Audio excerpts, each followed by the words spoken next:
ভোটের মুখে বাংলাদেশে মোদি প্রথম দফার দিন যাবেন হরিচাঁদ ঠাকুরের জন্মস্থানে।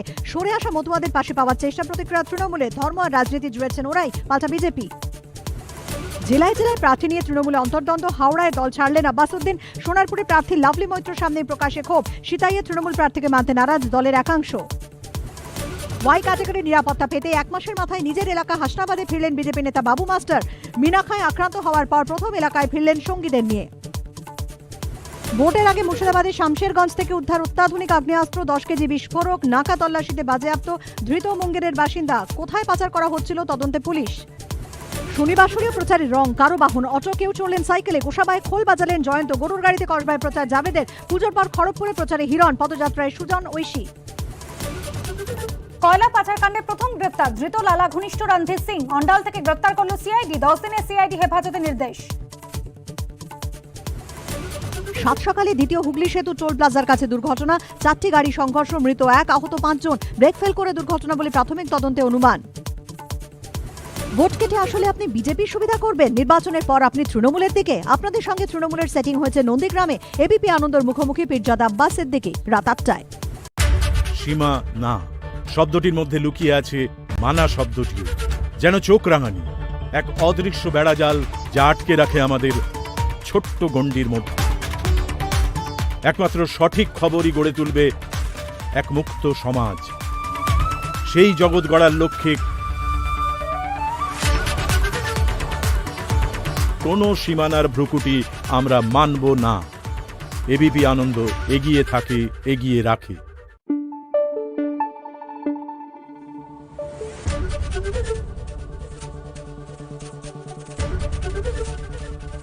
এবিপি আনন্দ এগিয়ে থাকে, এগিয়ে রাখে।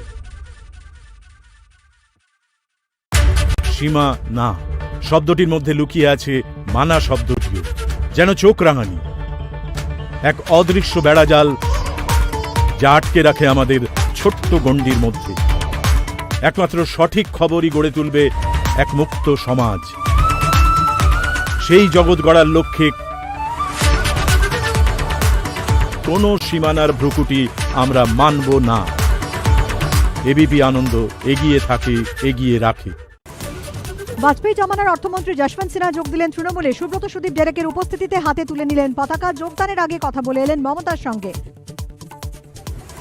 গণতন্ত্র বিপদের মুখে। স্বেচ্ছাচার চালাচ্ছে মোদী সরকার। অটলজির দল আর এখনকার বিজেপিতে আকাশ পাতাল তফাৎ। অভিযোগ যশবন্তের। বললেন, শুধু পশ্চিমবঙ্গ নয়, দেশের পক্ষেও গুরুত্বপূর্ণ এই ভোট। সোমের বদলে রবিতেই রাজ্যে অমিত শাহ। কাল আসছেন খড়গপুরে, করতে পারেন রোড শো। বিজেপির প্রার্থী তালিকা কি সপ্তাহ শেষে? নাজার বাড়িতে বৈঠক দিলীপ মুকুল শুভেন্দুদের। ভোটের মুখে বাংলাদেশে মোদি প্রথম দফার দিন যাবেন হরিচাঁদ ঠাকুরের জন্মস্থানে। সরে আসা মতুয়াদের পাশে পাওয়ার চেষ্টা। প্রতিক্রিয়া তৃণমূলে। ধর্ম আর রাজনীতি জুড়েছেন ওরাই, পাল্টা বিজেপি। জেলায় জেলায় প্রার্থী নিয়ে তৃণমূলে অন্তর্দ্বন্দ্ব। হাওড়ায় দল ছাড়লেন আব্বাসউদ্দিন। সোনারপুরে প্রার্থী লাভলি মৈত্র সামনে প্রকাশে ক্ষোভ। সিতাইয়ে তৃণমূল প্রার্থীকে মানতে নারাজ দলের একাংশ। ওয়াই ক্যাটাগরির নিরাপত্তা পেতে 1 মাসের মাথায় নিজের এলাকা হাসনাবাদে ফিরলেন বিজেপি নেতা বাবু মাস্টার। মিনাখায় আক্রান্ত হওয়ার পর প্রথম এলাকায় ফিরলেন সঙ্গীদের নিয়ে। ভোটের আগে মুর্শিদাবাদের শামশেরগঞ্জ থেকে উদ্ধার অত্যাধুনিক আগ্নেয়াস্ত্র, 10 কেজি বিস্ফোরক, নাকা তল্লাশিতে বাজেয়াপ্ত। ধৃত মুঙ্গেরের বাসিন্দা। কোথায় পাচার করা হচ্ছিল তদন্তে পুলিশ। শনিবাসরীয় প্রচারের রং কারো বাহন অটো, কেউ চললেন সাইকেলে। গোসাবায় খোল বাজালেন জয়ন্ত। গরুর গাড়িতে কসবায় প্রচার জাভেদের। পুজোর পর খড়গপুরে প্রচারে হিরণ। পদযাত্রায় সুজন ঐশী। কয়লা পাচারকাণ্ডে প্রথম গ্রেপ্তার ধৃত লালা ঘনিষ্ঠ রণধীর সিং। অন্ডাল থেকে গ্রেপ্তার করল সিআইডি। 10 দিনের সিআইডি হেফাজতে নির্দেশ। সাত সকালে দ্বিতীয় হুগলি সেতু টোল প্লাজার কাছে দুর্ঘটনা। 4টি গাড়ি সংঘর্ষ, মৃত 1, আহত 5 জন। ব্রেক ফেল করে দুর্ঘটনা বলে প্রাথমিক তদন্তে অনুমান। ভোট কেটে আসলে আপনি বিজেপির সুবিধা করবেন, নির্বাচনের পর আপনি তৃণমূলের দিকে। জাগরণ সীমানা পেরিয়ে, আগামী সীমানা পেরিয়ে, সীমানার মানা না মেনে। এবিপি আনন্দ এগিয়ে থাকে, এগিয়ে রাখে।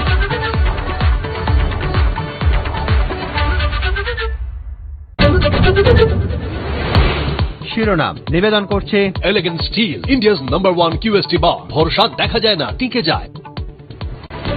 শুভেন্দুর মনোনয়নের পরই শিশিরের বাড়িতে লকেট। মধ্যাহ্ন ভোজে হাজির দিব্যেন্দু ও ছেলের পাশে থাকবেন বলেছেন শিশির। দাবি লকেটের চেনা নাটক কটাক্ষ কুণালের। একসঙ্গে পূর্ব মেদিনীপুরে শুভেন্দু ঘনিষ্ঠ 10 তৃণমূল নেতা বহিষ্কার, তালিকায় 3 জেলা পরিষদ সদস্য, দলে থেকে বিজেপির হয়ে কাজ করার অভিযোগ। মমতার সঙ্গে দেখা করে তৃণমূলে প্রাক্তন অর্থমন্ত্রী যশবন্ত সিনহা। वाजपेयी जी सबको साथ लेकर चलते थे, मोदी जी सबका साथ छोड़कर। ভার বাড়ল ডুবন্ত নৌকায়, কটাক্ষ বিজেপির। সোনারপুরে লাভলির সামনেই তৃণমূলের অন্তর্দ্বন্দ্ব, নির্বাচন কমিটিতে জায়গা না পেয়ে প্রকাশ্যে প্রাক্তন বিধায়ক অনুগামীদের বিক্ষোভ। প্রথম দুদফা বাদে বাকি আসনে প্রার্থী নিয়ে দিল্লিতে বিজেপির বৈঠক, ভোটের প্রচারে ফের রাজ্যে অমিত শাহ, কাল খড়গপুরে রোড শো, সোমবার ঝাড়গ্রাম রানীবাঁধে সভা।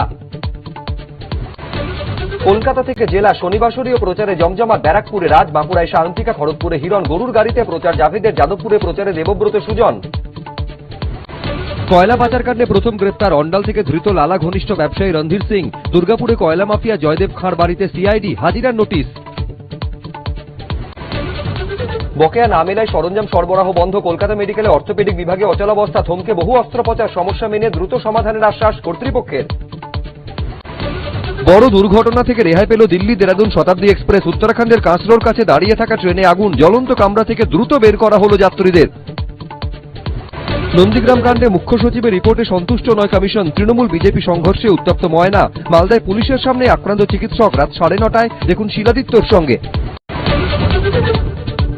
শিরোনাম নিবেদন করছে elegant steel, India's number 1 QST বার, ভরসা দেখা যায় না টিকে যায়। সহযোগী নিবেদক Sigma's everyday chicken and meat masala, Duff and ডাটের grammar question bunch right track, Duff and Dutt. Carpool fans, তেজ সে भी তেজ, ভারতের number 1 moulded furniture, supreme furniture. Jharna gold চাল, বাংলা ও বাঙালির স্বাদ ও স্বাস্থ্যের শেষ কথা। প্রাণহীন ফার্নিচারকে জীবন দেয় timber coat by SD paints. SIP Abacus, for easy maths workshop visit sipabacus.com।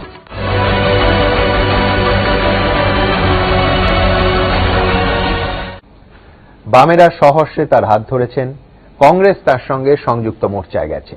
অনেকে বলেন তার সঙ্গে থাকা মানে সংখ্যাগুরু সাম্প্রদায়িকতাকে রুখতে সংখ্যালঘু সাম্প্রদায়িকতাকে তোল্লাই দেয়া। তবে এই কথা অস্বীকারের কোনো উপায় নেই যে বাম কংগ্রেসের ব্রিগেডের মস্ত জমায়েতে তার বিপুল অবদান আছে। তিনি জনপ্রিয়, তিনি বিতর্কিত, আর ভাইরাল হওয়া পুরনো ভিডিওতে তিনি ভয়ঙ্কর। আব্বাস আর ভূমিকা নয়। আমার সঙ্গে আজ ইন্ডিয়ান সেকুলার ফ্রন্টের প্রতিষ্ঠাতা এবং ফুরফুরা শরীফের পীরজাদা আব্বাস সিদ্দিকী। নমস্কার আপনাকে। আচ্ছা, আপনার নিজের কাছে কোন পরিচয়টা বড়, ইন্ডিয়ান সেকুলার ফ্রন্টের প্রতিষ্ঠাতা নাকি ফুরফুরা শরীফের পীরজাদা? প্রথমে আমি নিজে মনে করি যে আমি সবচেয়ে বড় পরিচিত, আমি ইন্ডিয়ান, ভারতীয় এবং আমি বাঙালি। বেশ, এরই সন্তান, অতএব এইটি আমার কাছে সবচেয়ে বড় পরিচয় আমি মনে করি। এবার এক একটা পার্টে এক এক ভাবে আমাকে দেখা হয়। যেমন পুরাতন সম্পর্ক, আমি একজন পরিবার থেকে উঠে আসছি, সেই পরিবার হিসেবে একজন পীরজাদা হিসেবে আসছি।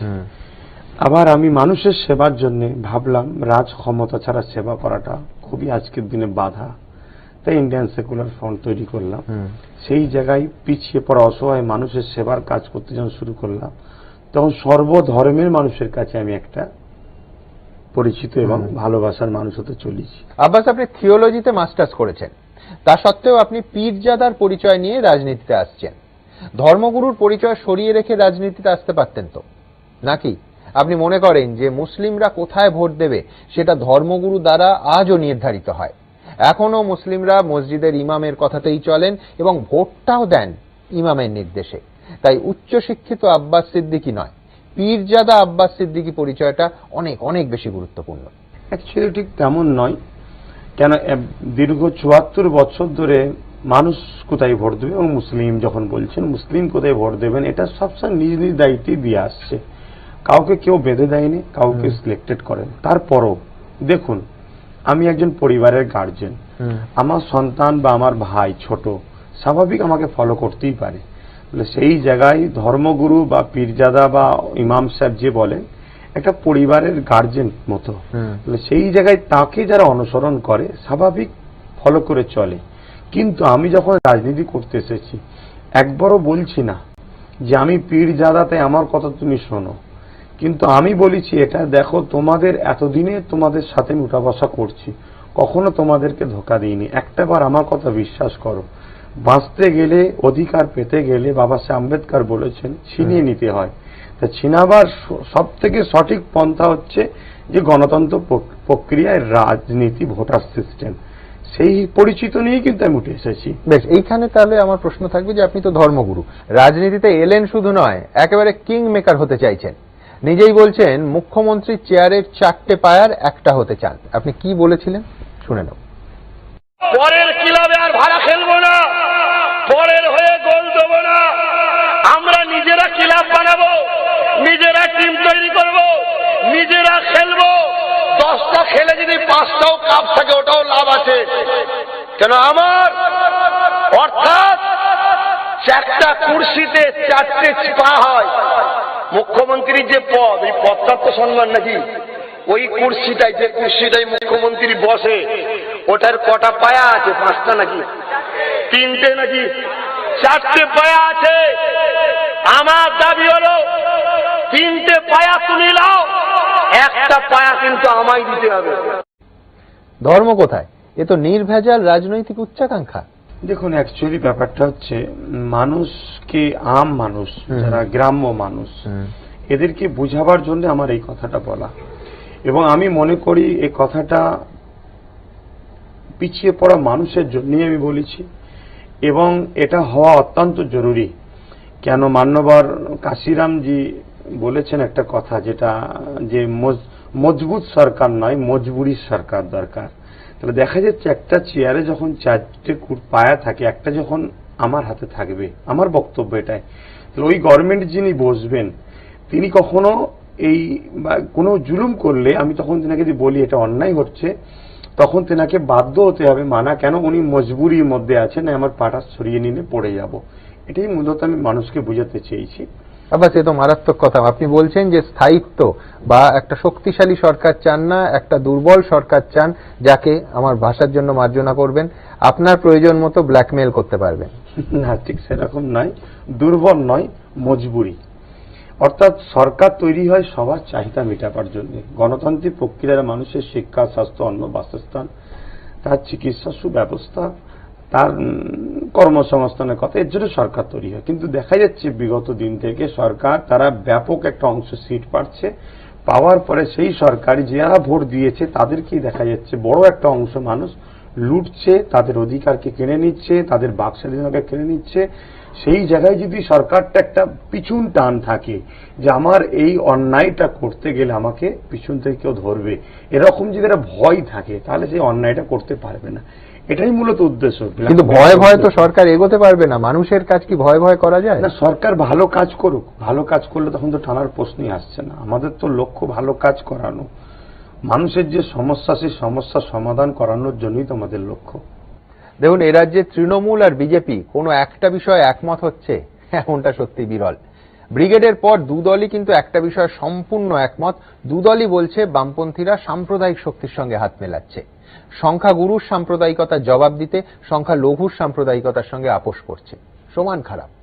দেখুন, যদি টিএমসি বা বিজেপি মনে করে মুসলমান সাম্প্রদায়িক, মানে অ্যাকচুয়ালি বলতে চাই যে দলটা মুসলিমের দল, তাই সাম্প্রদায়িক বলছে, তাহলে মুসলিম সমাজকে সাম্প্রদায়িক প্রথম বললে একটা কথা। দ্বিতীয় নম্বর কথা, কোনো রাজনীতির দল কোনো ধর্মের হয় না। রাজনীতি বলতে আমি যেটা মনে করি রাষ্ট্রসেবা, রাষ্ট্রবাসীর সেবা। অতএব আমার রাষ্ট্র হচ্ছে ভারতবর্ষ, আর আমার রাষ্ট্রবাসী হচ্ছে ভারতীয়। ভারতীয়র মধ্যে সবাই আছে। একটা রাজনীতির দল যখন ভারতীয়দের সেবার জন্য করছে, সেই দলটাকে কেউ যদি সাম্প্রদায়িক দল বলে, আমি মনে করি ভারতীয়দের ঘরেও সাম্প্রদায়িক বলা হলো, এটা আমি মনে করি। 3 নম্বর কথা হচ্ছে, যারা আজকে আমাকে সাম্প্রদায়িক কথা বলছে তার মধ্যে একটা হলো টিএমসি। সেই টিএমসিরই অনেকে কিন্তু একটা সময় আমাদের সঙ্গে ওঠা বসা, আমাদের কাছে যাওয়া, আমাদের সঙ্গে কথাবার্তা বলা, এমনকি আমাকে ব্যক্তিগতভাবে বোঝানোর চেষ্টা করা, অনেক কিছুই করেছে। তাহলে সেই জায়গাতে ভাবা দরকার আছে। 4 নম্বর কথা হচ্ছে, আমার দলে যে শুধু মুসলিম কোনো মুখ আছে তা নয়, আমার দলের প্রেসিডেন্ট একজন শিমল সোরেন, তাহলে তারাও কি সাম্প্রদায়িক?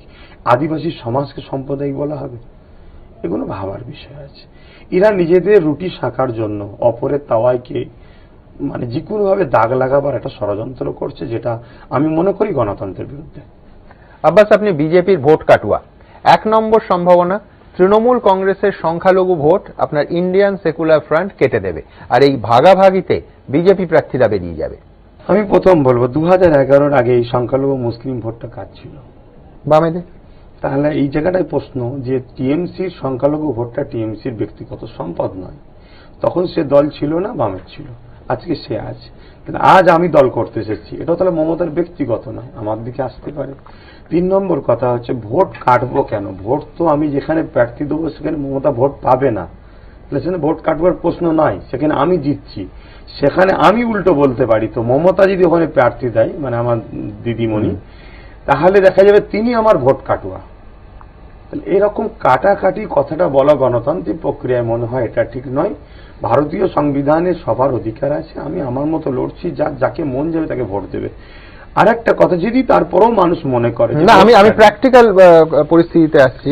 প্র্যাকটিক্যাল ধরা যাক যে আপনি ভোট হয়ে গেছে, আপনি একটা ফলাফলে দেখছেন যে আপনার এবং মমতা বন্দ্যোপাধ্যায়ের মধ্যে সংখ্যালঘু ভোট ভাগ হয়েছে, বিজেপি প্রার্থী জিতে গেছে, সেক্ষেত্রে আপনার আফসোস হবে? আমি এমনও বলেছিলাম যে চ্যালেঞ্জ দিচ্ছে, আমি যে জায়গায় প্রার্থী দেবো সে জায়গায় যদি বিজেপি বাইরে হয় তার জন্য আমি জিম্মেদারি, কিন্তু বাকি জায়গায় যদি দিদিমণি যেখানে প্রার্থী দেবে সেখানে যদি বিজেপি বাইরে, কে জিম্মেদারি নেবে বলুন? এরকম চ্যালেঞ্জ দিয়েছিলাম। আমি আরেকটু বলে দিই ভোট কাটবার কথা। 2019 লোকসভায় আমি প্রার্থী দিইনি, তাহলে কে ভোট কাটলো যে 18টা বিজেপি পেল? আর আজকে বিজেপি 18 থেকে 21টা লোকসভা এমপি বলছে, তাহলে আমার টিএমসি কে ভোট দিয়ে কি লাভ হবে? মূলত আমি লোকসভার কথা আপনি যদি বলছেন, তাহলে লোকসভায় হিন্দু ভোট কনসলিডেট করতে পেরেছে বিজেপি, কিন্তু তৃণমূল কংগ্রেসের সংখ্যালঘু ভোট মমতা বন্দ্যোপাধ্যায়ের সঙ্গেই ছিল, যার ফলে ভোট কাটাকাটির প্রশ্ন তো লোকসভায় আসছে না। তাহলে এখানে একটা প্রশ্ন, প্রবল মোদি হাওয়া যেটা 2014-এ, সেটাই 2019-এ, তাতে বিজেপির লাভ হয়েছে, আমি যদি এইভাবে দেখি। এইভাবে যদি দেখা হয় তাহলে এখানে আমি বলতে বাধ্য হচ্ছি, তাহলে হিন্দু ভাইয়েরা বিজেপিকে চাইছে, তাই তো লোকসভায় গেছে। 30% আর 70% দাদারা যদি বিজেপিকে চায়, আমার উচিত হবে সংখ্যা যেখানে ভারী তাদের সমর্থন করা। তাহলে সেই জায়গায় আমি 30% কি করে বিজেপিকে রুখবো? আমার তো রুখা সম্ভব নয়। তাহলে কেন ফালতু আমি 70% মানুষের সঙ্গে দুশ্মনী করতে যাব? তারা যেটা চাইছে তাদের পছন্দের মানুষ থাক। 30%টাকে বারবার দেখানো হচ্ছে, ঘোরানো হচ্ছে, শুধুমাত্র এটাই বোঝাতে চাইছে 30% মুসলিম বিজেপির বিরুদ্ধে, বিজেপি আসো আর মুসলিমগুলোকে মারো, এরকম একটা কোনো নাটক নয় তো।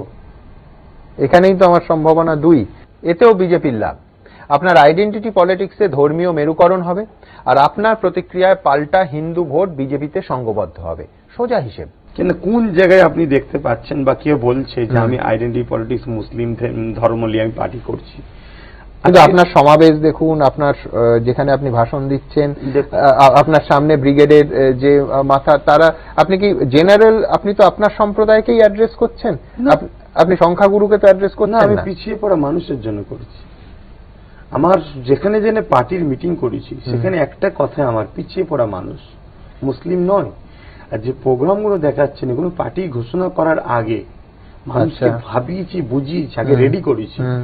2021 জানুয়ারি আব্বাস সিদ্দিকী, আজকে আপনার সঙ্গে কথা বলছি, 2021 জানুয়ারি আগের আব্বাস সিদ্দিকীর কথা বাদ দেন, সে অন্য জগতে ছিল, অন্য চিন্তাধারায় ছিল, সেটা বাদ দেন। তাহলে কি আমি এইভাবে ধরবো যে এই আগের আব্বাস সিদ্দিকী যার কথা বলছেন, তিনি যা যা বলেছেন সেগুলো আর ভ্যালিড নয়, এই পুনর্জন্ম হওয়া আব্বাস সিদ্দিকী আমার সামনে?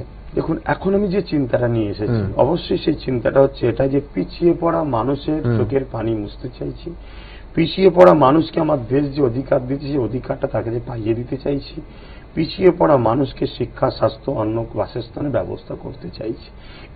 আপনি চাইছেন, আমি এখানে পরের সম্ভাবনাটা বলি, যেটা প্রচারের একটা অংশ। ভোটের পর ত্রিশঙ্কু বিধানসভা, আপনার বিধায়করা শিবির বদল করলেন, তৃণমূলকে সমর্থন করলেন, ওই মুখ্যমন্ত্রীর চেয়ারের পায়া হওয়া, আর গোটা চারেক ভালো ভালো দপ্তর, ডিল ক্লোজড। দেখুন, আমাদের তো সর্বপ্রথম কথা 30 সংখ্যক হওয়ার সম্ভাবনা ছিল, কিন্তু এখন আর সম্ভাবনা নাই। কেন? আমি যখন বাম কংগ্রেসের সঙ্গে একটা জায়গায় আমরা আসছি, সেই জায়গায় আমরাই গভর্নমেন্ট করব। মানে আমার যেটা ছিল সেটা যাকে দেবো সেই সরকার করবে ভেবেছিলাম, তো আমি তো অলরেডি জিতার আগেই তো দিয়ে দিচ্ছি, একটা জায়গায় তো আমরা হয়ে গেছি, অতএব আমরাই সরকার তৈরি করব, এখানে অন্য কোনো জায়গায় যাওয়ার আর প্রশ্ন। কিন্তু যদি আবার শেষ নির্বাচনে 12% ভোট বাম কংগ্রেস জোটের, বামফ্রন্ট 7% নেমেছে, আপনি বলছেন 21-এ কি ম্যাজিক হতে পারে যে সরকার করার পরিস্থিতি তৈরি হতে পারে? যাদের মাত্র 30টা এমএলএ ছিল তারা যদি 11ই ক্ষমতায় লড়ে সিএম হতে পারে, সেখানে দুজন মিলে তো ইনাদের 75+ ছিল, কেন হতে 77 প্লাস কম বেশি, তাহলে কেন হতে পারে না? সবটাই চেষ্টা। আর সবচেয়ে বড় কথা, কিন্তু আমি বলছি 11-র সঙ্গে একটা বড় তফাৎ, 11-তে একটা জমি আন্দোলন, সিঙ্গুর নন্দীগ্রাম নেতায়ের মতো ঘটনা ছিল, সেই ঘটনার অভিঘাতে, সেই ঘটনার ধাক্কায় অনেক অসম্ভব সম্ভব হয়েছে।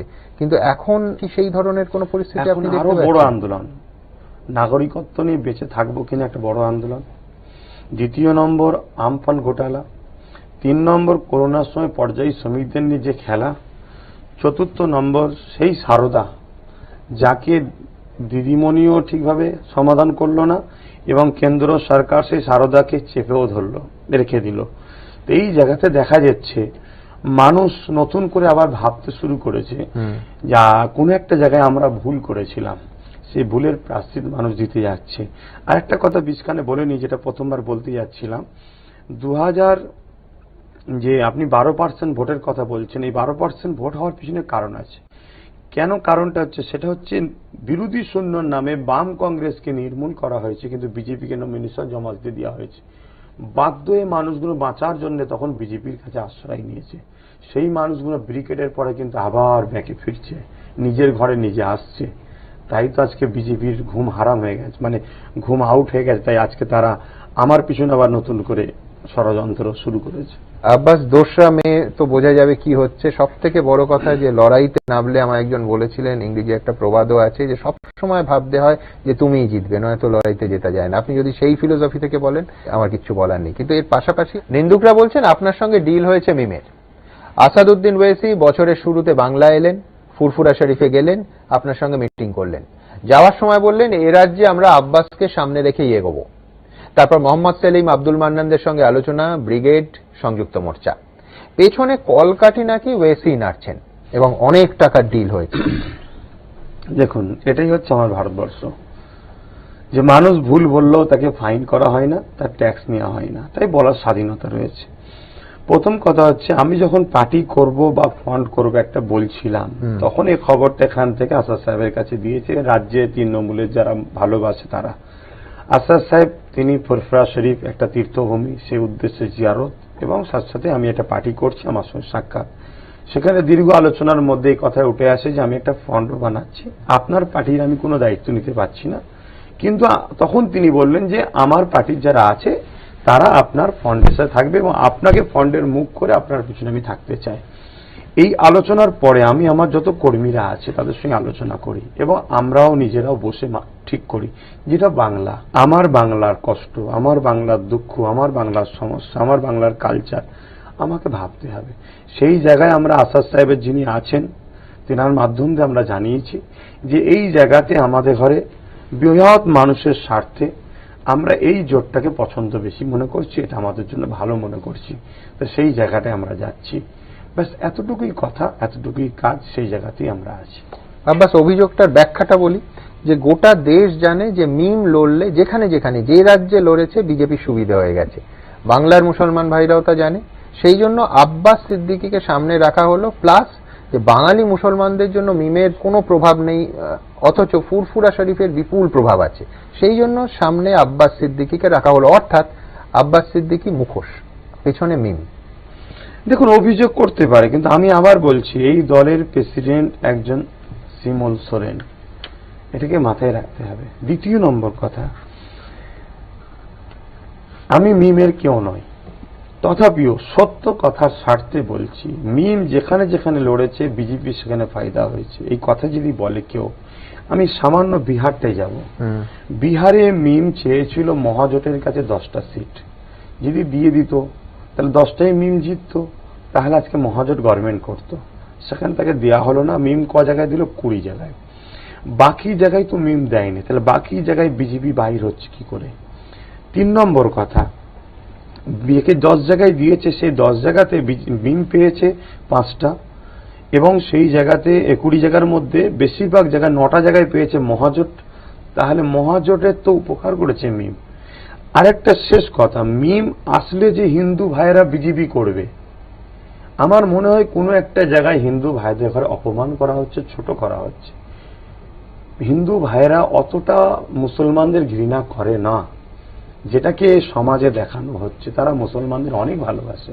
দেখ, পশ্চিমবঙ্গে মুসলমানরা আর্থসামাজিকভাবে ভালো নেই, অর্থাৎ এই যে ভালোবাসা সমাজে তার প্রভাব সেরম ভাবে পড়েনি। একথা প্রথম কবে জানা গেল? সাচার কমিটি রিপোর্টে 2006। চাকরি, শিক্ষা সব ক্ষেত্রে মুসলিমদের এই পিছিয়ে পড়ার প্রত্যক্ষ দায় তালে কার? 34 বছরের বাম সরকারের। অথচ আপনি আব্বাস তাদের বিরুদ্ধে না লড়ে তাদের সঙ্গে লড়াই করছেন মমতা বন্দ্যোপাধ্যায়ের বিরুদ্ধে। কেন? এতদিন আমাদের লড়াই ছিল চাকরি নিয়ে, বাসস্থান নিয়ে, চিকিৎসা নিয়ে। কোনো একটা জায়গায় আমরা দেখছি আজ আমাদের লড়াই হচ্ছে বাঁচার জন্য। আমরা থাকতে পারবো কি পারবো না। এখানে আমরা বলতে গরিব, আবার বলছি মোটেই মুসলমান নয়। যার নোট আছে সে মুসলিম হোক, হিন্দু হোক, কেউ হোক, তার কোনো সমস্যা নেই দেশে। আমার কথাটা ভুল হলে ক্ষমা চাইছি জনগণের কাছে। আবার কিন্তু বাস্তব যেটা দেখছি, যার পয়সা নেই, যার অর্থ নেই, সে যে ধর্মেরই হোক, তার ভারতবর্ষে তথা পশ্চিমবাংলা বা ভারতবর্ষের যে কোনো জায়গায় বর্তমান দিনে যেটা দেখছি, সে মানুষ বলেই পরিচিত নয়।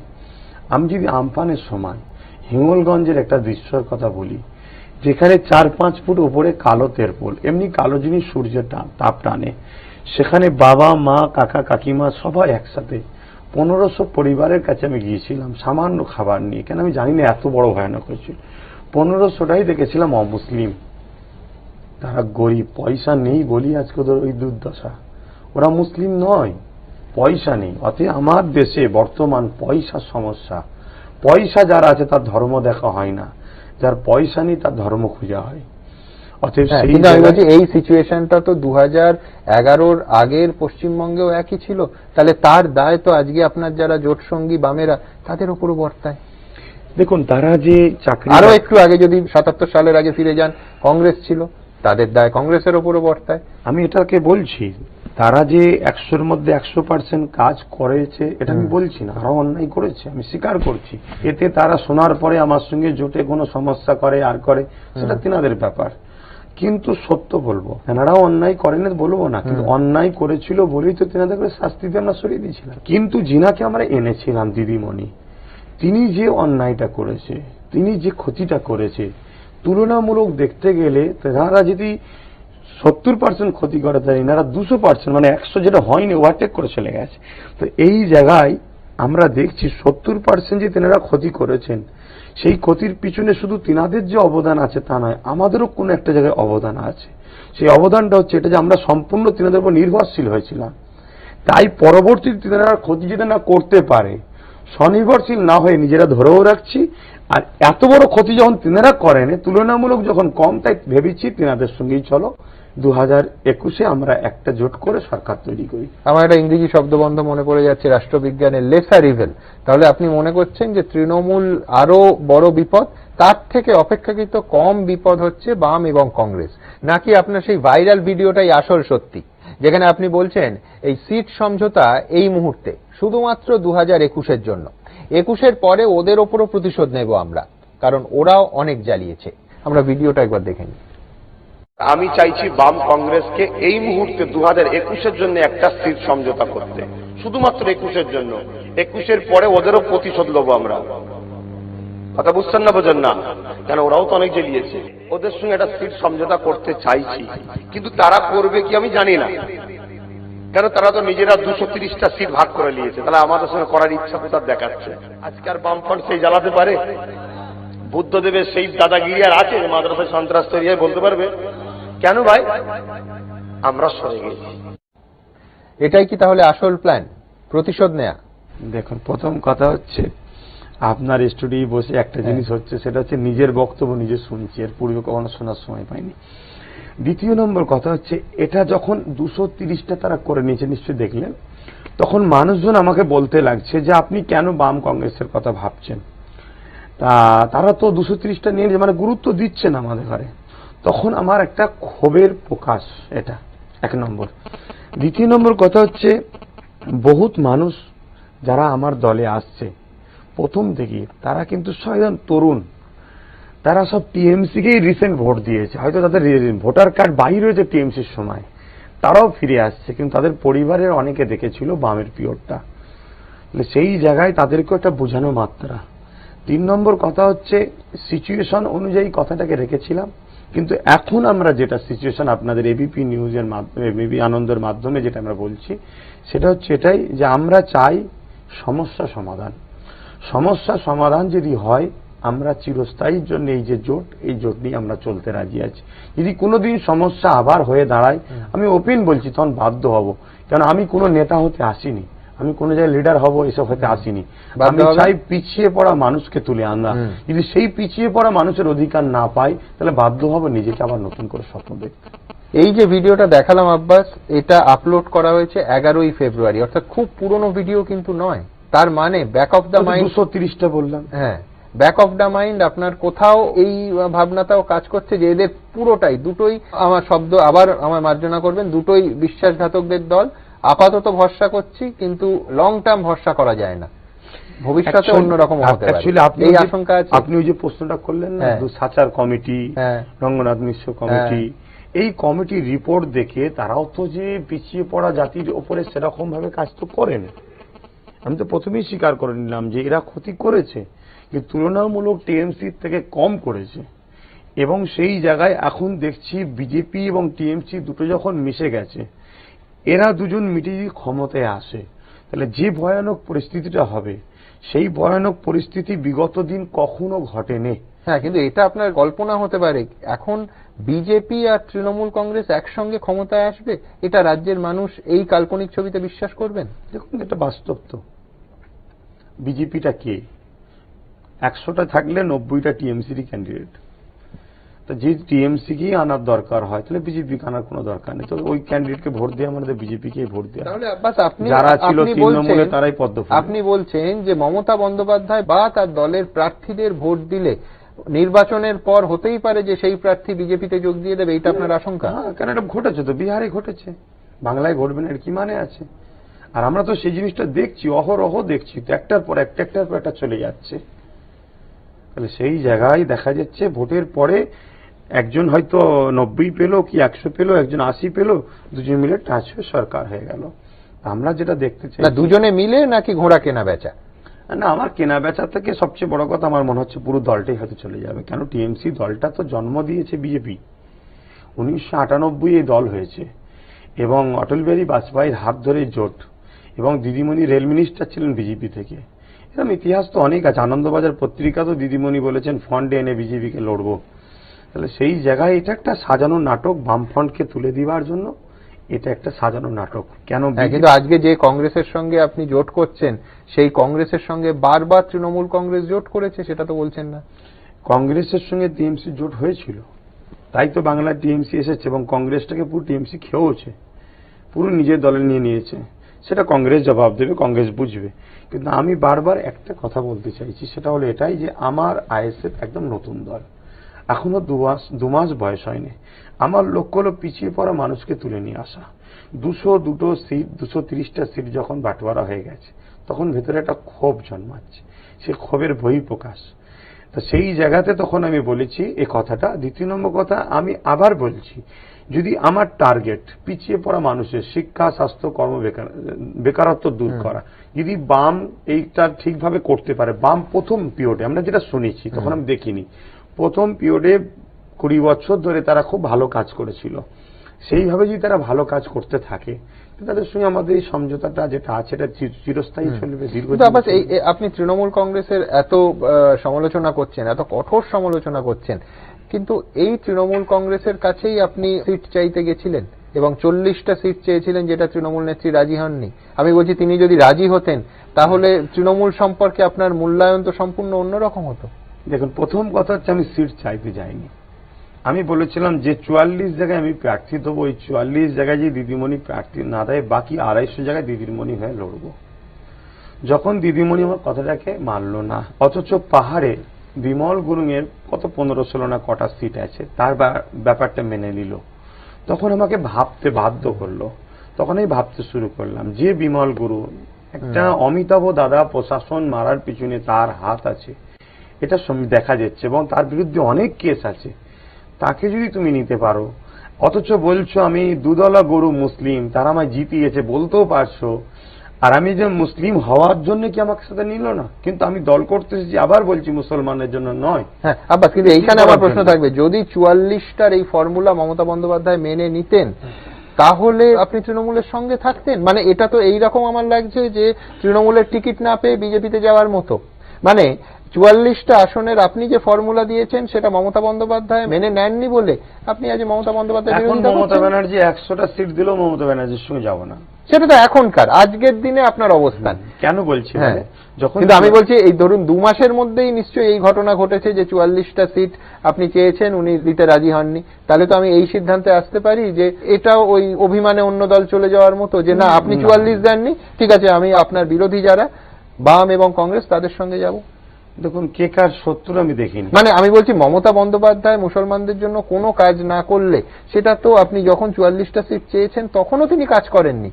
আমি বলছি ঘটনাটা তার সত্যটা তো পাল্টে যেত না। এই যে কোনো কাজ করেন, আবার বললাম মজবুত সরকার 211টা বা 200টা, এর জন্য 44টা বলা হয়েছিল কেন? যে আপনি হয়তো 18টা বিজেপিকে ভেতর থেকে দিয়েছেন আর নাই রুখতে পারছেন না, তাহলে আপনি যদি আমায় সিটটা দিন, তাহলে পাহাড়দার হিসাবে আপনার যেমন লোক থাকবে আমারও থাকবে।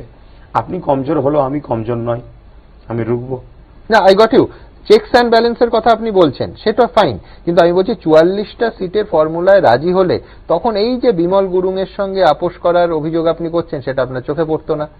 অবশ্যই পড়তো। এটা তো পরে যখন তিনি মানছে না তখন তো তিনাকে নিয়ে এবার আমি রিসার্চ করতে শুরু করলাম কে মমতা ব্যানার্জি, তারপরে একটার পর একটা জিনিস পাচ্ছি, তখন আমি কথাটাকে তুলে ধরেছি। তার আগে কথা তো আমি তুলে ধরিনি। তার আগে যে দুর্নীতি আমফানে হয়েছে সে কথাগুলো বলেছি, এবং তাতে বলা ছিল যে যখন 44টা দেবে সেই জায়গায় এটাও কথা ছিল যে যারা এরকম করাপশন করছে তাদেরকে বাদ দিতে হবে। হ্যাঁ আমি বুঝলাম, কিন্তু আমি বলছি আলটিমেটলি আপনি রিসার্চটা করলেন প্রত্যাখ্যাত হওয়ার পর, অর্থাৎ প্রত্যাখ্যাত হওয়ার পর আপনার বোধোদয় হলো না। তার আগে শুনুন, একটা মানুষ সম্বন্ধে যখন আমি পুরো জানি না তখন তার সাথে আমার যাওয়াটার চিন্তা ভাবনা থাকতেই পারে। আর আমি রাজনীতি যখন মানুষের সেবার জন্য করতে এসেছি, আমি তো চেষ্টা করব যে কোনো একটা জায়গায় আমি শক্ত জায়গা তৈরি করতে পারলে যে জায়গা থেকে দাঁড়িয়ে মানুষের সেবা করতে পারবো। সেই জায়গায় আমি রাজ্যের যিনি নেত্রী ছিলেন তিনাকেই বলেছিলাম যে আপনার নৌকো ডুবছে, যদি আপনি মেরামত করার জন্য চেষ্টা করেন তাহলে আমি একটু মেরামত করব, কিন্তু আমাকে 44 পারিশ্রম লাগবে। হ্যাঁ, তিনি যখন পছন্দ করেননি তখন তো স্বাভাবিক আমি চাইব ওই নৌকোটাকে আরো বড় করে ছিদ্র করে তাড়াতাড়ি ডুবাই। এটাই তো যারা তৃণমূল থেকে বিজেপিতে গেছে তারাও তো তাই চাইছে। কি তফাৎ? তারা করছে, তারা টিকিট চেয়েছে, প্রত্যাখ্যাত হয়ে অন্য দলে যাচ্ছে। তারা তো টিকিট পায়নি বলে আজ গেছে, কিন্তু আমার কথা হচ্ছে আমি তো টিএমসির কেউ ছিলাম না। তারা টিএমসি থেকে টিএমসির হয়ে খেয়েছে, টিএমসিতে ছিল, তারপরে গেছে।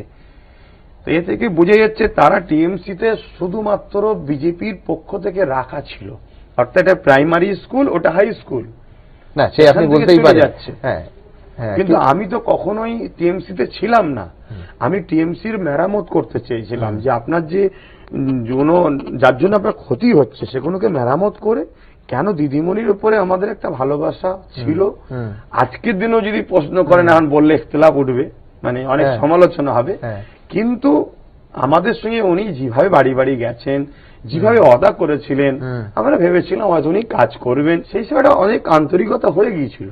আমি বলছি মানুষের আন্তরিকতা হতে পারে, সেটাই তো স্বাভাবিক, কিন্তু আব্বাস পজিশন হারিয়ে নয় না।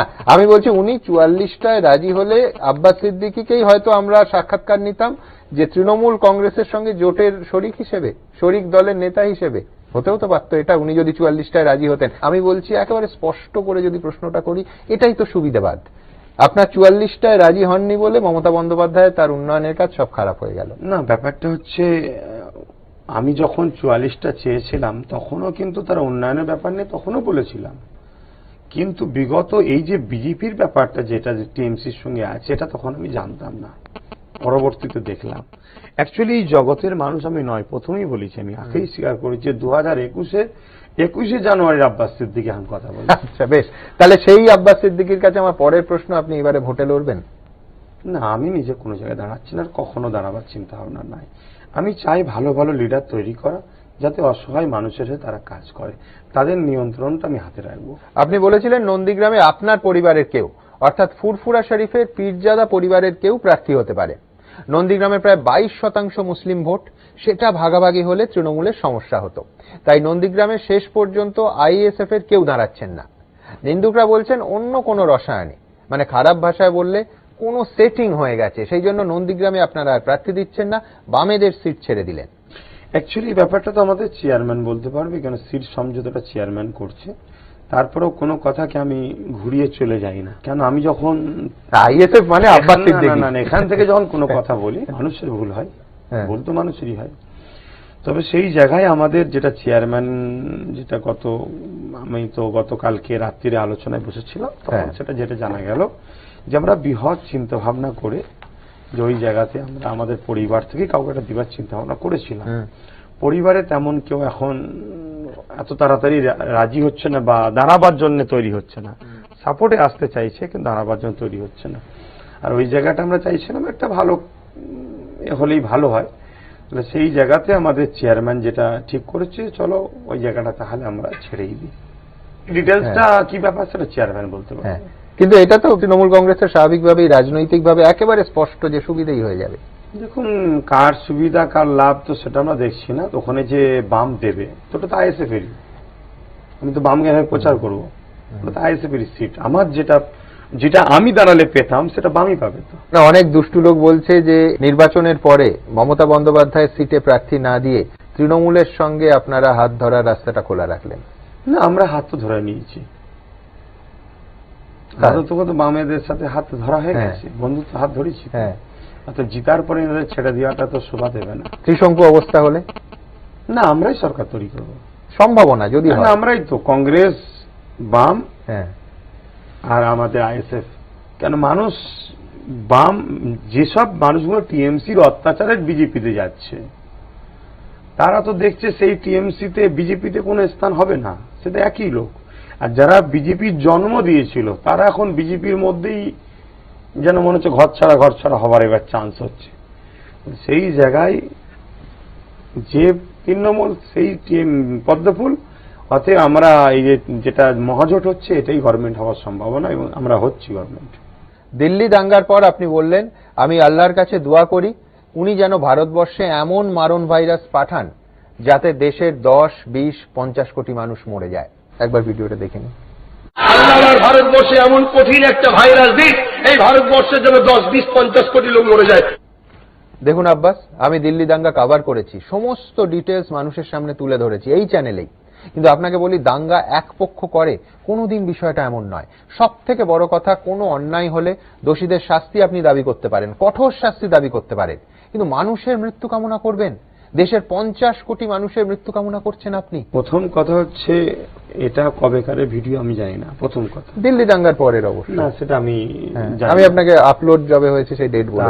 দ্বিতীয় নম্বর কথা হচ্ছে, এগুলো আপলোড অনেকে করে, আমাকে দীর্ঘ 7 বছর কম বেশি হবে এরকম আর আজকে কাটিং করে অনেকে চক্রান্ত করে আমাকে সমাজের কাছে খারাপ করাটা প্ল্যান করে আসছে। দ্বিতীয় নম্বর কথা হচ্ছে, এটা কবে তারা আপলোড করেছে আর কবেকারের বক্তব্য সেটা আমি জানি না। আমি তর্কে যাব না, যেটা আমারই বক্তব্য, কি এডিট করা, কি মুখের সঙ্গে কিছু করা, অত তর্কে আমি যাব না। তবে আমি একটা কথা বলবো এখানে, সেটা হচ্ছে এটাই যে এর আগে পরের হিসাবটা মানে কি আছে সেটা পুরোটা জানলে মনে হয় একটা জায়গা হয়তো ঠিক হতে পারে। কারণ আমার ক্ষুদ্র জ্ঞানে আমি যতটুকু জানি যে আমি দিল্লি দাঙ্গা হোক আর যখনই হোক, আমি যখনই বক্তব্যটা দিয়েছি নিশ্চয়ই তখন এটা কোনো ধর্মীয় সভায় দিয়েছি। আর আমি ধর্মীয় কথা এখানে আনা ঠিক হবে কি আমি জানি না, তবেও একটা বলতে চাইছি যে আমাকে হযরত প্রফেট মুহাম্মদ সাল্লাল্লাহু আলাইহি ওয়াসাল্লাম বলেছে যে তুমি কখনো প্রভুর দয়া পাবে না যতক্ষণ না তুমি মানুষের উপর দয়া না করো। এখানে মুসলিম বলা নাই, মানুষ বলা আছে। তাহলে মানুষ হিসাবে হিন্দু, দলিত, আদিবাসী, শিখ, পাঞ্জাবি সবাই মানুষ, কিন্তু মানুষ রূপী যদি পশু হয়, না, কিন্তু আপনি বলছেন যে 50 কোটি পশু মৃত্যু, 50 কোটিটা এটা বলেছি কি আমি বলছি যে কোনো মানুষের মৃত্যু সমান দুর্ভাগ্যের আব্বাস। মানে আমি বলছি তার ধর্ম, আমি বলছি আমরা সেই দেশে বাস করি যেখানে নজরুল লিখে গেছেন যে কান্ডারি বলো দুবিছে মানুষ সন্তান মোর মার। যদি আমার দেশকে কেউ হামলা করে, আমার দেশের আইন কি আছে? হ্যাঁ, আইন আছে, কঠোর আইনে তার ব্যবস্থা হবে। ফাঁসি আছে না কি এমনি তাকে পুষে খাওয়ানোর আইন আছে? না, বিচার হবে আদালতের ওপর, আদালতের ওপরও বিচার আছে। আমি মহান স্রষ্টার কাছেও বিচার দিতে পারি। তো আমি আবার বলছি, এইটাকে কাটিং করে কেউ ছেড়েছে আমাকে শুধুমাত্র সমাজের কাছে বদনাম করার জন্য। এর আগে পিছু কি হিস্সা আছে? আর 50 কোটি কি 50 লাখ কি 50,000 কোটি, আমি এটা নিয়ে কনফার্ম হচ্ছি না। কেন এই সমাজে বহুত কিছু করা যায়। ইতিপূর্বে আমার অজকে মানে যে তাহরিরকে ভাইরাল করে আমার মুখের সঙ্গে অনেক কথাকে কাটিং করেছে, সেটিং করে সেগুলো ছড়িয়েছে ধর্মীয় ব্যাপার নিয়ে। ধর্মীয় উলামাদের আমার বিরুদ্ধে অনেক ফতোয়া তৈরি হয়েছিল আর হয়েছিল, পরবর্তীতে সেগুলো আস্তে আস্তে বুঝে গেছে যে না এটা বলেন, একে ফাঁসানো হয়েছে। পরবর্তীতে আপনি বলছেন এটা আপনি বলেননি? সেটা আমি সিরিয়াস কোনো চাপ দিচ্ছি না। আমি এটাকে দেখিয়ে যে গা বেঁচিয়ে সরে যাব সেটাও বলছি না। যদি আমি অন্যায় করে থাকি শাস্তি আমারও দরকার, অন্যায় সবার জন্য সমান, আমি তর্কতে যাব না। কিন্তু আমি বলতে চাইছি যদি আমার পূজা বোনকে কেউ রেপ করে তার জন্য কি শাস্তি হওয়া দরকার? সে মানুষ বলে তাকে কি আমি দেশের আইন বিচার করবে? দেশের আইন তো অবশ্যই বিচার করবে, আমি স্বীকার করছি। কিন্তু আমি বলতে চাইছি বোনের বাবার কাছে জিজ্ঞেস করা হোক তার কি শাস্তি চাই, ফাঁসি না তাকে জেলের মধ্যে ভরে সরকারি খাবার তার জন্য খরচ করা হোক। যদি বলে ফাঁসি, যখন আদালত বিচার করবেন, মাননীয় বিচারকের উপর আস্থা আমাদের আছে, বিশ্বাস তো করি, যাদের তো ভালোবাসি, মেনে নিই যেটা করে। কিন্তু একটা জায়গায় আপনাকে একমত হতে হবে, আমাকে একটু বলতে দিতে হবে। হ্যাঁ না আপনি বলবেন, সেটা হচ্ছে 50 কোটি বাদ দিন, 50 জন বাদ দিন, 5টা মানুষেরও মৃত্যু কামনা কোন সভ্য সুস্থ লোকের পক্ষে করাটা আমি প্রথম কথা বলছি, এটা বলেছি কি তর্কে আমি যাচ্ছি। প্রথম কথা কেন এরকম আমাকে অনেক ফেক নিউজ দিয়ে আমাকে অনেক হ্যারাসমেন্ট 7 বছর ধরে করে আসছে। আপনি এত গ্রাউন্ড লেভেলে গেলে আপনি খবর পাবেন, এইভাবে আমাকে অনেক ডিস্টার্ব করে আসছে। তারপরও আমি একটা কথা বলছি, সেটা হলো এটাই যে চিন্তা ভাবনা এক একজনের এক এক ধরনের হয়। আমি দেখলাম আমি আপনি দুই পাড়া দীর্ঘ 1000 বছর শান্তিতে বসবাস করছি, একটা মানবরূপী পশু যে এসে আমার দুই পাড়ার মধ্যে এমন একটা ফিতনা লাগিয়ে দিল, দুই পাড়ার হাজার হাজার নিরীহ মানুষের মারপিট করে শেষ হয়ে গেল। আমার মনে হয় ওই মানবরূপী পশুটার ফাঁসি হওয়া দরকার। যখন দুনিয়ার কেউ তার ফাঁসি দিতে পারছে না, যে সৃষ্টি করেছে সেই সৃষ্টিকর্তার কাছে বিচার দেওয়াটা আমি মনে করি কোনো অন্যায় না। কেন ফাঁসি দিতে পারবে না বলছি, আমরা যেমন দেশে থাকি সেই দেশে সংবিধান আছে, সেই দেশে আইনের শাসন আছে। হয়তো দেয়নি, ফাঁসিরও বিধান দেবেন সেই দেশের সংবিধান, সেই দেশের আইন। সংবিধানের উপর তো পুরোপুরি আস্থা আছে, আইনের উপরে পুরোপুরি আস্থা আছে, কিন্তু আইন তো নিজে চলে না, আইন চালায় মানে আপনি কঠোর শাস্তি চাইলে আমি এই প্রশ্ন রাখতামই না, কিন্তু যেহেতু মৃত্যু কামনা সেই জন্য রাখলাম। আমি পরের প্রসঙ্গে আসি। তৃণমূল বিধায়ক শওকত মোল্লা আপনাকে সন্ত্রাসবাদী বলেছেন, কিন্তু তিনি তো বাইরের লোক, কিন্তু আপনার বাড়ির লোক, আপনার নিজের কাকা পীরজাদা তহা সিদ্দিকী আপনাকে বেঈমান বলছেন, প্রতারক বলছেন। দেখুন আমি একটা কথা বলি, আগের প্রশ্নটা ক্লিয়ার হলো কি জানি না, জনগণ কি ভাববে জানি না। তারপরও ওই ব্যাপারটা নিয়ে আমি স্টেটমেন্ট দিয়েছিলাম, ক্ষমাও চেয়েছিলাম। আমি ভুল করেছি কি না করেছি বড় কথা নয়, ক্ষমা যে চাই সে বড় হয়। মানুষের মনে যদি এই প্রশ্নে আঘাত দেয়, অনেক মানুষ আমায় চেনে না, দূর থেকে দেখছে, এত খারাপ ছেলে ভাবতেই পারে। তাই আমি জনগণের কাছে ক্ষমা চেয়েছিলাম, স্টেটমেন্ট দিয়েছিলাম। এই ব্যাপারটা না করে অনেকদিন আগের কথা, সেটাও করে দিয়েছিলাম, আবার নতুন করে এটা তোলা হয়েছে, এর জন্য দুর্ভাগ্য আমি। তা আমার চাচা জানের কথা যেটা বললেন, চাচা মানে কাকা মানে আমি মনে করি বাবা সমতুল্য। ছেলে যদি অন্যায় নাও করে, কখনো কখনো ছোটবেলায় দেখেছি বাবা ধরো ঠুস ঠাস করতে দিল, আর বাবা যদি অন্যায়ও করে ছেলে কখনো কিন্তু ঠুস ঠাস দিতে পারে না। তাই আমার বাবা আমাকে বেঈমান বলুক যাই বলুক, আমি মনে করি এটা আমার জন্য দোয়া আশীর্বাদ। আমি আমার বাবার বিষয়ে কিছু কথা বলতে পারবো না। আচ্ছা, কিন্তু তহা সিদ্দিকী বলছেন নলেজ সিটি তৈরির নাম করে আপনি প্রচুর অর্থ তুলেছেন, সেই সমস্ত টাকার হিসেব দিয়ে আগে নিজেকে দুর্নীতি মুক্ত করুন, অর্থাৎ সরাসরি আর্থিক দুর্নীতির অভিযোগ নিজের পরিবারের ভেতর থেকে। আমি আবার বলছি, যিনারা নলেজ সিটির টাকা দিয়েছে তিনাদের মধ্যে থেকে কেউ যদি হাত তুলে বলে যে আমি নলেজ সিটির টাকা দিয়েছি, টাকাটা কি হলো, অবশ্যই তাকে আমি হিসাব দেবো। যিনি দেননি তিনি যদি হিসাব চাই, আমি তিনাকে হিসাব দিতে পারবো না। আমার দেশের সরকার, আমার দেশের গভর্নমেন্ট, আমার দেশের যারা সরকারি আধিকারিক আছে, তিনারা যদি আমার কাছে হিসাব চাই, অবশ্যই আমি হিসাব দেওয়ার জন্য তৈরি আছি। এই কেউ সাধারণ পাবলিক কি বলছে ওতে কান দিবার আমার সময় নাই। মানে কাকা না সাধারণ পাবলিক, এবং আমার যিনিই হোক, আর আমার যদি কাকা হিসাব চেয়ে থাকে তাহলে ওনার তো আমি ছেলে যদি চোর হয় বাবারই বদনাম হবে। তিনি যদি আমার ঘরে এসে বলে বাবা তুই টাকাগুলো কি করেছিস, খেয়ে ফেলেছিস না নান করে দিয়েছিস, কি করেছিস, অবশ্যই ওনাকে হিসাব আমি দেবো।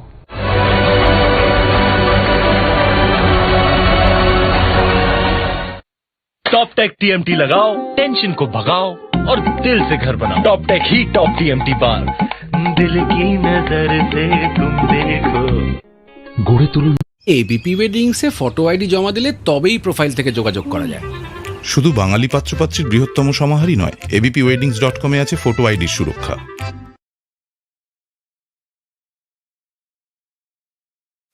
टॉप टेक टीएमटी लगाओ, टेंशन को भगाओ और दिल से घर बनाओ। टॉप टेक ही टॉप टीएमटी बार, दिल की नजर से तुम देखो। এবিপি ওয়েডিংসে ফটো আইডি জমা দিলে তবেই প্রোফাইল থেকে যোগাযোগ করা যায়। শুধু বাঙালি পাত্রপাত্রীর বৃহত্তম সমাহারই নয়, abpweddings.com এ আছে ফটো আইডির সুরক্ষা।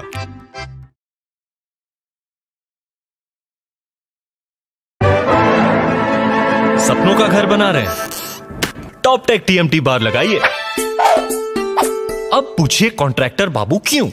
इससे आपका दिमाग टेंशन फ्री हो जाएगा। और फिर दिल दीवाना सुन ले उसकी बात, मंजिल अपनी दूर नहीं, चल यार मिला ले हाथ। बालकनी में पूल, टेरेस पे गार्डन और गेट पे बब्बर शेर लगाओ। टॉप टेक्नोलॉजी स्ट्रेंथ और एक्सरिब्स फिनिश बनाता है टॉप टेक को top TMT bar. Top tech TMT लगाओ, टेंशन को भगाओ और दिल से घर बनाओ। International Institute of Hotel Management, one of the world's best hotel schools, hailed by 50 countries. WhatsApp number 9831050000. IIHM means International Institute of Hotel Management. সীমা না শব্দটির মধ্যে লুকিয়ে আছে মানা শব্দটিও, যেন চোখ রাঙানি এক অদৃশ্য বেড়াজাল যা আটকে রাখে আমাদের ছোট্ট গণ্ডির মধ্যে। একমাত্র সঠিক খবরই গড়ে তুলবে এক মুক্ত সমাজ। সেই জগৎ গড়ার লক্ষ্যে কোনো সীমানার ভ্রুকুটি আমরা মানব না। এবিপি আনন্দ এগিয়ে থাকে, এগিয়ে রাখে।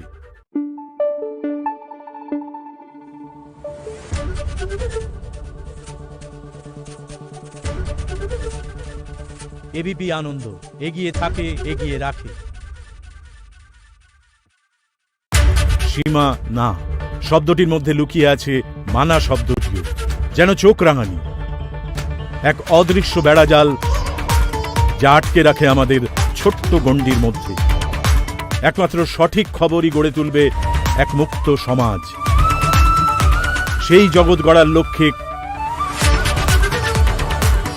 কোনো সীমানার ভ্রুকুটি আমরা মানব না। এবিপি আনন্দ এগিয়ে থাকে, এগিয়ে রাখে। বাজপেয়ী জমানার অর্থমন্ত্রী যশবন্ত সিনহা যোগ দিলেন তৃণমূলে। সুব্রত সুদীপ ডেরেকের উপস্থিতিতে হাতে তুলে নিলেন পতাকা। যোগদানের আগে কথা বলে এলেন মমতার সঙ্গে। গণতন্ত্র বিপদের মুখে স্বেচ্ছাচার চালাচ্ছে মোদী সরকার। অটলজির দল আর এখনকার বিজেপিতে আকাশ পাতাল তফাৎ। অভিযোগ যশবন্তের। বললেন শুধু পশ্চিমবঙ্গ নয়, দেশের পক্ষেও গুরুত্বপূর্ণ এই ভোট।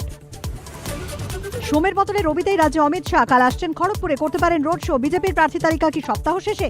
নাজার বাড়িতে বৈঠক দিলীপ মুকুল শুভেন্দুদের। ভোটের মুখে বাংলাদেশে মোদী প্রথম দফার দিন যাবেন হরিচাঁদ ঠাকুরের জন্মস্থানে। সরে আসা মতুয়াদের পাশে পাওয়ার চেষ্টা প্রতিক্রিয়া তৃণমূলে। ধর্ম আর রাজনীতি জুড়েছেন ওরাই, পাল্টা বিজেপি।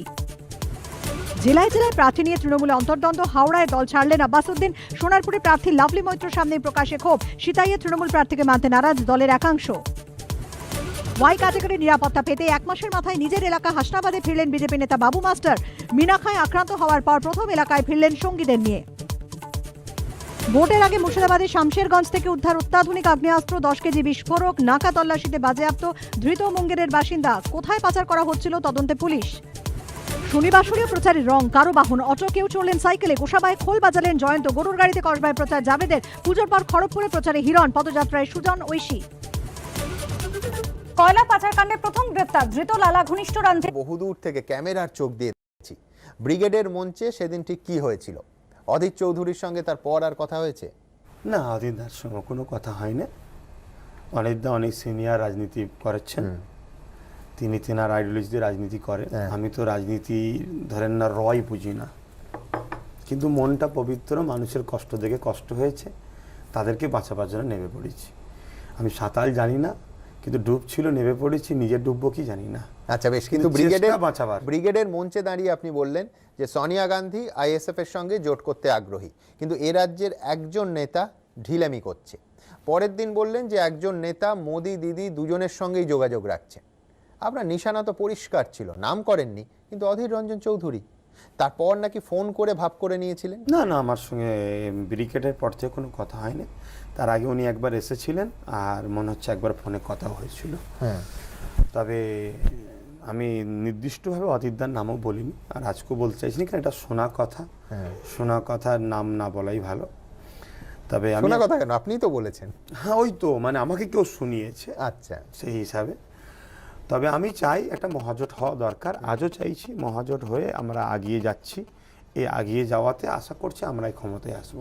বামেদের সঙ্গে যে সম্পর্ক, সেই একই সম্পর্ক ততটাই ঘনিষ্ঠ এবং নিবিড় কি কংগ্রেসের সঙ্গেও? মানে আমি বলছি, পরিস্থিতি রিড করে অন্তত সংবাদ মাধ্যমে তো তা মনে হচ্ছে না। এটা খুব ব্যাপার। তবে দক্ষিণবঙ্গে যেনারা আছেন, প্রদীপদা হ্যাঁ এবং আব্দুল মান্নান সাহেব, প্রদীপদা খুব ভালো মানুষ, উনি চেষ্টা করছেন। তো এতটুকু দেখেছি। উত্তরবঙ্গ নিয়ে সেই জায়গাতেই এখনও দাঁড়িয়ে আছে। তবে আমরা আমাদের চেয়ারম্যানকে বলেছি যে দেখো, একটা দড়ির দুদিক দিয়ে যদি দুজন টানাটানি করে, তাহলে বিছখানতে ছেঁড়া ছাড়া উপায় নাই। তো যে করে একজনকে ঢিলে দিতে হবে। চলো, মানুষের স্বার্থে যদি আমরাই ঢিলে দিই, অসুবিধা নাই, দেখা যাক কি হয়। তবে উত্তরবঙ্গটা নিয়ে সেই জায়গাতেই দাঁড়িয়ে আছে। দক্ষিণবঙ্গে আশা করছি এটা ক্লিয়ার। এত বড় কংগ্রেস পার্টিতে আপনি দুজনের মাত্র নাম করলেন, তার মানে তো এখনো দুজন সে কথা হচ্ছে। কংগ্রেসে আরো অনেক মানুষ আছে। প্রদেশ সভাপতি অধীর রঞ্জন চৌধুরী, তো ওনার সঙ্গে কথাটা যেটা উনি তো ক্লিয়ার বলেছে, আপনারা নিশ্চয়ই শুনেছেন, যে উত্তরবঙ্গে কোনো সিট আমরা দিচ্ছি না। তো এই ব্যাপারটা উনি যদি এক জেট ধরে, মানে টেনেই রাখবো দড়িকে, আর আমি যদি টানি তাহলে ছিঁড়বে। তো সেই জায়গাটা আমাদের চেয়ারম্যানকে বলেছি, দেখো একটু লুজ দিয়ে যদি কিছু করা যায়। তবে এটাকে আমাদের কমজোরি যদি কেউ মনে করে, সেটা খারাপ হবে, এটা বন্ধুত্ব। ভাইজান বললে এতদিন সবাই সলমান খান বুঝতো, সেদিন ব্রিগেড দেখালো ভাইজান বলে এ রাজ্যের রাজনীতিতে আরেকজনের উত্থান হয়েছে। তো ধর্ম আর রাজনীতির বাইরে কি কি করা হয়, হবি কি? ফিল্ম দেখার সময় পান না, পড়াশোনাটাই বেশি সময় করি, আর সবসময় মানুষের সঙ্গেই যোগাযোগটা। আমি একটা অরাজনীতি সংগঠনও চালাই। সেটা ধর্মপ্রেম, মানবপ্রেম, দেশপ্রেম, সেই মাধ্যম দিয়ে দীর্ঘদিন মানুষের সুবিধা অসুবিধে, সুখে দুঃখে যতটা পারি, বিশেষ করে পড়াশোনার দিকে গুরুত্বটা বেশি দিই। তাদের আর্থিক সহযোগিতা করা, মেরিট স্কলারশিপ দেওয়া, এইগুলো নিয়েই ব্যস্ত থাকি। ফিল্মের কথায় যে প্রশ্নটা মনে পড়লো আব্বাস, সেটা একেবারেই প্রীতিকর নয়। আপনার একটা ভাইরাল ভিডিও দেখে আমি স্তম্ভিত হয়ে গেছিলাম। যে দেশে, যে রাজ্যে সংবিধানের শাসন আছে, সেই দেশে পশ্চিমবঙ্গের শাসনের মাটিতে দাঁড়িয়ে এ কথা বলা যায়? নুসরাত জাহানকে নিয়ে আপনার সেই মন্তব্য, আমরা একবার ভিডিওটা দেখে নিই। আজকে বসিরহাট লোকসভার যিনি এমপি, তাকে তো কৈফিয়ত দেওয়া দরকার। এই এলাকায় ঢুকলেই তোমাদের উচিত দায়িত্ব জিজ্ঞেস করা যে আমরা তোমাকে ভোট দিয়ে জিতিয়েছিলাম, উদ্দেশ্য হলো এটাই, কোনো ঝড়ঝাপটা এলে তুমি ট্যাকেল করবে, আমাদের পক্ষ থেকে লোকসভায় গিয়ে চিল্লাবে। আর তুমি কি করছিলে? ফিল্ম করছিলে? বিহায়া, নির্লজ্জা, যারা দেহ দেখিয়ে পয়সা ইনকাম করে, তোরাও যেমন বুকা, তাদেরকে এমপি বানিয়েছিস? হ্যাঁ, যারা দেহ বিক্রি করে তারা দেশ বিক্রি করবেন, এর কি মানে আছে? মসজিদেও যাব, মন্দিরেও যাব, আমার ইচ্ছা। তোর বাপের সম্পত্তি নাকি মুসলাম? ইসলাম কর বাবাকারী সম্পত্তি নয়। ভালো লাগে বেরিয়ে যা, ঘোষ হয়ে যা, দুলে হয়ে যা, হিন্দু হয়ে যা, খ্রিস্টান হয়ে যা, আমরা কোনো আপত্তি করব না। নাটক করবি না ইসলামকে নিয়ে। আব্বাস সিদ্দিকী কোনোদিন যদি পাওয়ারে আসে, তোদেরকে রাস্তায় গাছে বেঁধে পিটবে। আব্বাস একজন সাংসদ বাদ দিন, একজন মহিলা বাদ দিন, একজন মানুষকে, একজন সহনাগরিককে ক্ষমতা এলে গাছে বেঁধে পেটানোর হুমকি দিচ্ছেন। এটাই আপনার ধর্মনিরপেক্ষতা? তার থেকেও বড় কথা, এটাই আপনার মনুষ্যত্ব? প্রথম কথা হচ্ছে, শুনুন, দেখুন, আজকের দিনে এই প্রশ্নটা যদি একটা আইএসএফ এর হিসাবে বলেন, তাহলে আমি মানুষ আব্বাস অনেক, আর মানুষ আব্বাস সিদ্দিকী জিজ্ঞেস করেন, আমি বলবো, দেখুন, আমি আবার বলছি, যারা মানুষের জীবন নিয়ে খেলা করে তাদেরকে আমি মানুষ মনে করি না। আজকে একটা মানুষ, তাদেরকে ভোট দিয়ে মানুষ এমপি করেছে আমাদের শিক্ষা, স্বাস্থ্য, কর্মসংস্থানের উন্নতির জন্যে। আজকে যখন একটা আইন পাস হচ্ছে, যে আইনে মানুষ রোহিঙ্গার মতো দিশে হারা হয়ে যাবে, বাচ্চা বাচ্চা রাস্তাঘাটে পড়ে মারা যাবে, তাদের উপর স্টিম রোলার চালানো হবে, তাদেরকে মানে গণহত্যা করা হবে, তাহলে সেই জায়গাতে তখন তোমাকে যারা বিশ্বাস করে দিয়েছে তাদেরকে তো তোমার উচিত সেফটি দেওয়া। তা সে যখন মানুষের জিন্দেগি নিয়ে খেলা করে তাহলে সে মানুষকে মূল্যায়ন করছে না, মানুষই মনে করছে না। বাস গণতন্ত্রে তো তার উল্টো দিকে আপনি প্রার্থী দেবেন বা আপনি নিজে দাঁড়াবেন, তাকে গণতান্ত্রিক উপায়ে হারাবেন। দেখুন তখন আমার গণতন্ত্র বা ওই রাজনীতির ব্যাপার ছিল না। হ্যাঁ, না হতে পারে। তাহলে তো আইনের শাসন, আপনি এইমাত্র আইনের কথা বললেন, কোন আইন আপনাকে এই অধিকার দেয় যে কোনো মহিলাকে বা কোনো সাধারণ পুরুষ মহিলা নির্বিশেষে কাউকে গাছে বেঁধে পেটানোর? আমি বলছি তো আইন হাতে নেওয়া ক্রিমিনাল অফেন্স। আমি তো প্রথমেই বললাম যদি ক্ষমতায় আসি তাহলে আইনের দ্বারা সাহায্য হবে, আইনের দ্বারা বিচার হবে। ক্ষমতায় কোনো আইন আপনাকে, আপনি মুখ্যমন্ত্রী হলেও কোনো আইন আপনাকে এই অধিকার দেবে না যে কাউকে গাছে বেঁধে পেটানো। অন্যায়কারীকে থামে বেঁধেও জেলের মধ্যেও পিটানো হয়, জেলের মধ্যেও গাছ লাগিয়ে দিয়ে পিটানো যাবে। চূড়ান্ত বেআইনি। আচ্ছা বলতে বেআইনি, আমি একটু বলতে দেন। পুলিশ করলেও বেআইনি। আমাকে একটু বলতে নিশ্চয়ই দেন। আপনি বলুন। যদি আসামি হয় তাকে পিটানো পুলিশের জন্য বেআইনি নয়? অবশ্যই বেআইনি। মানবাধিকার পিটানো হচ্ছে কেন? না, এই তো মানবাধিকার উল্লঙ্ঘন। ভারতবর্ষের আইনে, সভ্যতায় কাউকে পেটানোর অধিকার পুলিশকেও দেওয়া হয়নি। এই যে মানুষ এই যে মইদুলকে গুলি করে পিটিয়ে মেরে ফেললো, কই বিচার হলো না? না দেখো, তার জন্য তো আইন আছে, তার জন্য বিচার হলে তার যাবজ্জীবন হতে পারে, ফাঁসি হতে পারে। আমার এটা জানা ছিল না, সর্বোচ্চ শাস্তি পেতে পারে। আমার এটা জানা ছিল না, দুঃখিতর জন্য। তবে আমি আবার একটা কথা বলি, কিন্তু এইটা কোন আইনে হচ্ছে যে মানুষের জিন্দেগি নিয়ে খেলা করা, মানুষকে ধোঁকা দেওয়া? জনগণ আপনাকে বিশ্বাস করে ভোট দিল আর আপনি জনগণের ভোট নিয়ে জনগণকেই শেষ করে দিচ্ছেন। হ্যাঁ, আমি অপরাধী কথা বলার জন্যে, আর জনটা আইনে ছিল না, আমি জানতাম না, আমি স্বীকার করছি আপনার এবিপি আনন্দ নিউজে আমি জানতাম না জানাই বলেছি আমার যে প্রশাসনের ক্ষমতা নাই মারার, আমার জানা ছিল না। জানার পর ক্ষমা চাইবেন? অবশ্যই দুঃখিত। যদি আইনে না থাকে, আইন বিরোধী কাজ করা উচিত আমার নয়, যদি আমি দেশকে ভালোবাসি, অবশ্যই দুঃখিত। বাস এইখান থেকেই তো আপনার লড়াইটা হওয়া উচিত। যে আপনি রাজনীতিবিদদের কথা বলছেন, তো আপনার পয়েন্টেই আমি আসছি যে রাজনীতিবিদরা মানুষকে ঠকায়, যে রাজনীতিবিদরা প্রতিশ্রুতি দিয়ে প্রতিশ্রুতি রক্ষা করে না, যে রাজনীতিবিদরা শুধু নিজেদের আখের গোছায়, তাদের জন্যই তো রাজনীতির লড়াইটা। আপনি যে নিজের দল করেছেন, ক্ষমতায় আসতে চাইছেন বা ক্ষমতার নির্ধারক শক্তি হতে চাইছেন, সেটা তো ভারতবর্ষের সংবিধান মেনে, গণতান্ত্রিক কাঠামো মেনে, সেই কাঠামোর মধ্যে লড়াইটা করেই তো আপনাকে সেই জায়গায় মানুষের ভোটে পৌঁছতে হবে গণতন্ত্রে, যেখানে আপনি যে এই অসাধু রাজনীতিবিদ তাদের হারাতে পারবেন, তাদের জায়গায় আপনি নিজেদের রিপ্লেস করতে পারবেন। এটাই তো গণতন্ত্র। আমি বলছি গাছে বেঁধে পেটানোটা নয়। গণতন্ত্র হচ্ছে কোনো রাজনীতিবিদ কথা না রাখলে তাকে হারিয়ে ভোটে তার জায়গা নিয়ে মানুষের ভালো করা। আমার ধারণা আপনি আমার সঙ্গে একমত হবেন এবং এটাই আপনার দলের লক্ষ্য হওয়া উচিত। অবশ্যই আপনার কথাতে আমি একমত, কিন্তু আমি আবার বলছি যে প্রশাসনেরও যে আইনকে নিয়ে কাউকে অন্যায় করলে মারার অধিকার ছিল না, এটা আমার জানা ছিল না। আমি ক্লিয়ার। একটা মানুষ যে সব জানবে তা নয়। দ্বিতীয় নম্বর, আমি এই জগতে ছিলাম না। 3 নম্বর কথা হচ্ছে, কিন্তু আমার কোনো একটা আপনাকে এখানে একটা চমৎকার তথ্য দিয়ে, আপনি যেহেতু জানার কথা বলছেন, কত কাস্টোডিয়াল ডেথ হয় জানেন? হেফাজতে মৃত্যু হয়, এবং সেই হেফাজতের মৃত্যু শুধু আমাদের পশ্চিমবঙ্গের পরিসংখ্যান যদি আজকে এক্ষুনি আপনার সঙ্গে রাখি, তার মধ্যে সব থেকে বেশি সংখ্যক সংখ্যালঘু তাদের হেফাজতে মৃত্যু। এবং এইটা এই আজকের 2021 সালের বিষয় নয়, এটা যাদের সঙ্গে আপনারা জোট করেছেন বামফ্রন্ট, সেই আমলেও হেফাজতে মৃত্যু হয়েছে, তারপরেও হয়েছে, ইনফ্যাক্ট তার আগেও হয়েছে। অর্থাৎ এই যে পুলিশ প্রশাসন খাঁকি উর্দিধারী, তাদের আইন হাতে নেয়ার যে প্রবণতা, সেই প্রবণতা প্রাচীন, সেই প্রবণতা বেআইনি, সেই প্রবণতা অন্যায়। ধন্যবাদ, আপনি আমাকে এই জিনিসটা জানিয়ে দিলেন, এর জন্য আপনাকে ধন্যবাদ। কেন একটা মানুষের সব জানা নেই আর শিক্ষারও শেষ নাই। কিন্তু আমার কাছে একটা বারবার কথা, এই কথাটা হয়তো ভুল হতে পারে, কিন্তু আমি দেখেছি যে একটা জনগণকে ভোট হিসাবে ব্যবহার করা হচ্ছে, জনগণের কষ্ট দুঃখের কথা কেউ শুনছে না। তাহলে আমার মনে হয় সেই জনগণের জন্যই কিন্তু আমি কথাটা বলেছি, হয়তো বলাটা অন্যায়, কিন্তু জনগণের কষ্টটাকে দেখে নিজেকে সহ্য করতে পারছি না যে আজকে একটা মানুষ বিশ্বাস করে আপনাকে ভোট দিল, আপনি এমএলএ হলেন, এমপি হলেন, আপনি কাজ করছেন, আর এই যে মন্দিরে যাবে, মসজিদে যাবেন, এটাকে আমি আপনাদের চ্যানেলের মাধ্যমে আবার জানাচ্ছি, যদি কোনো মুসলমান মন্দিরে যায় সে ঠাকুরকে অপমান করছে, হিন্দু ভাইদের সজাগ হওয়া দরকার।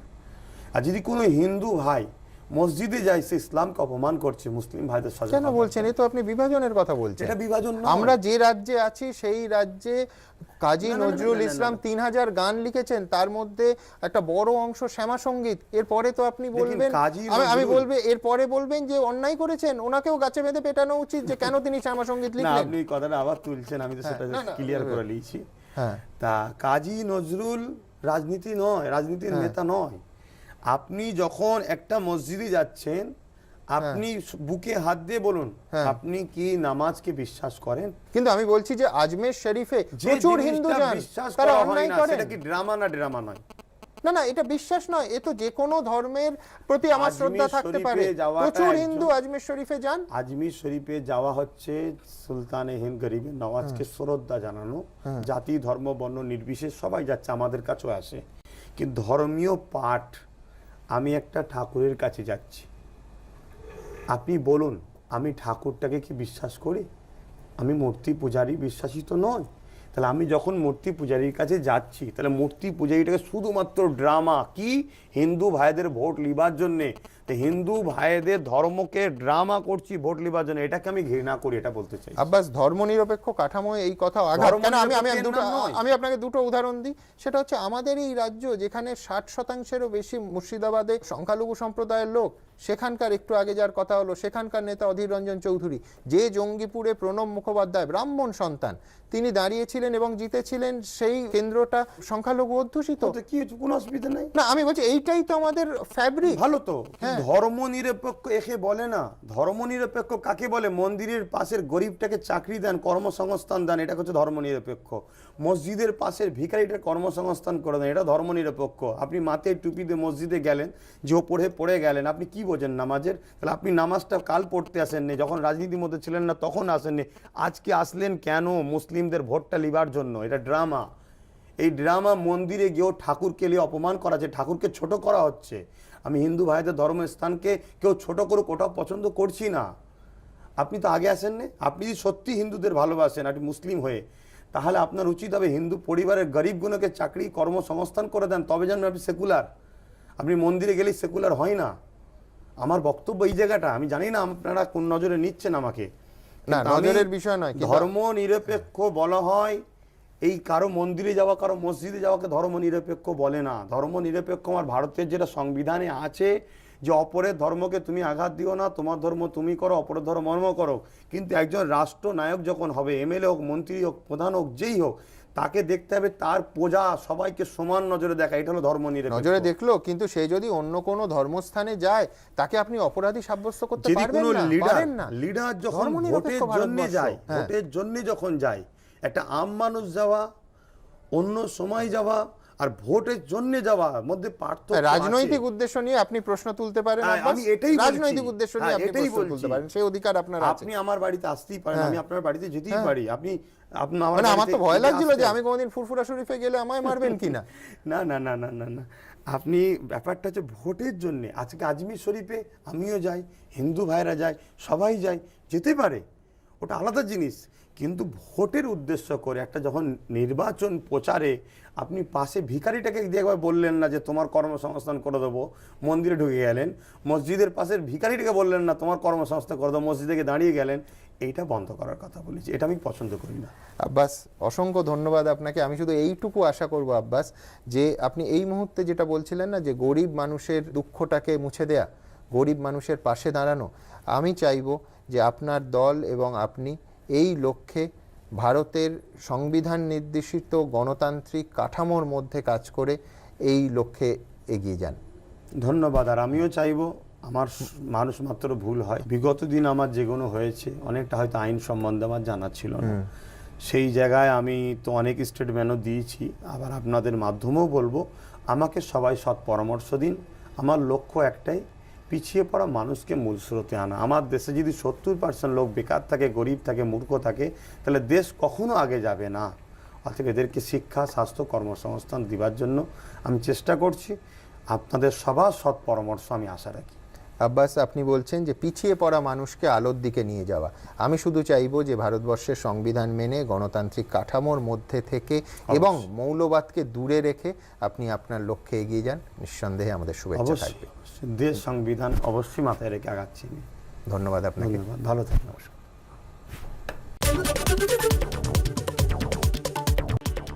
শুভেন্দুর মনোনয়নের পরেই শিশিরের বাড়িতে লকেট, মধ্যাহ্নভোজে হাজির দিব্যেন্দুও।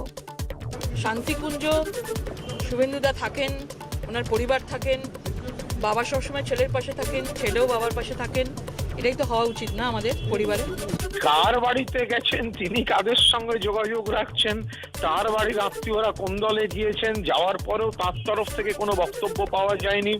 তো সেইগুলো তো মানুষ দেখতে পায়। আমি আবার বলছি, শেষ জানা নাটকে বিভিন্ন চরিত্রে কয়েকজন অভিনয় করছেন, নিট ফল মেদিনীপুরে, পূর্ব মেদিনীপুরে 16টার মধ্যে 16টা তৃণমূল জিতবে। তৃণমূলে যোগ দিলেন যশবন্ত সিনহা। সুদীপ, ডেরেক, সুব্রতদের উপস্থিতিতে তৃণমূলের পতাকা হাতে তুলে নিলেন বাজপেয়ী জামানার অর্থমন্ত্রী। তৃণমূলের নৌকা তো ডুবছে, উনি আবার সেখানে গেলে তারও দ্রুত নিচের দিকে চলে যাবে, সেটা তৃণমূলের চিন্তা করার বিষয়। जो संस्था है प्रजातंत्र की वो कमजोर हो गई है। अटल जी के समय की पार्टी और आज की पार्टी में आसमान जमीन का अंतर है। সোনারপুরে প্রার্থী লাভলি মৈত্রের সামনে প্রকাশ্যে তৃণমূল কংগ্রেসের গোষ্ঠীদ্বন্দ্ব। জেলা তৃণমূল সভাপতি ও সোনারপুর টাউন তৃণমূল কংগ্রেসের সভাপতির বিরুদ্ধে ক্ষোভ বিদায়ী বিধায়কের অনুগামীদের। দলবিরোধী কাজের অভিযোগ, একসঙ্গে বহিষ্কৃত জেলা পরিষদের তৃণমূল কর্মাধ্যক্ষ সহ শুভেন্দু ঘনিষ্ঠ পূর্ব মেদিনীপুরের 10 তৃণমূল নেতা। অন্তর্ঘাতের চেষ্টার অভিযোগে 3 বছরের জন্য বহিষ্কার। ব্যারাকপুরের প্রচারে তৃণমূল প্রার্থী রাজ চক্রবর্তী 17 নম্বর রেলগেট থেকে প্রচার। প্রথম পা রেখেছিলাম ব্যারাকপুরে, তবেই কনফিডেন্স হাই হয়ে গেছিল এবং এখানকার মানুষজন, এখানকার ভালোবাসা, উন্মাদনা আমাকে এটা বুঝিয়ে দিয়েছে যে আমি এই সিটটা আমরা জিতছি। প্রচারে নেমে পড়লেন টালিগঞ্জের সংযুক্ত মোর্চা সমর্থিত সিপিএম প্রার্থী দেবদূত ঘোষ। বাড়ি বাড়ি গিয়ে চলল প্রচার। আমাদের চোখে স্বপ্ন আছে যে শিক্ষিত বেকার, স্বল্প শিক্ষিত, পড়াশোনা জানে না, তাদের প্রত্যেককে যাতে কাজ পায় এবং ডিম ভাতের লাইনে না দাঁড়াতে হয় তাদেরকে। বাঁকুড়ায় রোড শো